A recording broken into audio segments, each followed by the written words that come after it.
येत्या 4 जून नंतर राष्ट्रवादी काँग्रेसच्या अजित पवार गटाचे प्रदेशाध्यक्ष सुनील तटकरे हे काही आमदारांसह भाजपामध्ये प्रवेश करण्याच्या तयारीत आहे, असा दावा शरद पवार गटाचे नेते मेहबूब शेख यांनी केला आहे।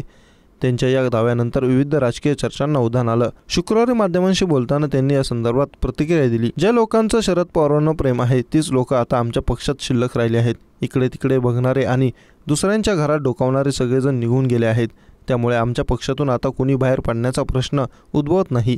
मात्र सुनील तटकरे ज्या पक्षाचे प्रदेशाध्यक्ष आहेत त्या पक्षाचे बरेच आमदार 4 जून नंतर दुसरीकडे जाण्याच्या तयारीत आहेत, अशी प्रतिक्रिया मेहबूब शेख यांनी दिली। आमच्याकडे बरेच लोकांचे निरोप यायला लागले। 4 जून नंतर सुनील तटकरे हे देखील काही आमदारांसह भाजपामध्ये प्रवेश करणार आहेत, कारण त्यांना माहिती आहे की आपल्याला शरद पवार यांच्या पक्षात प्रवेश मिळणार नाही। त्यामुळे ते गोंधळलेल्या अवस्थेत आहेत।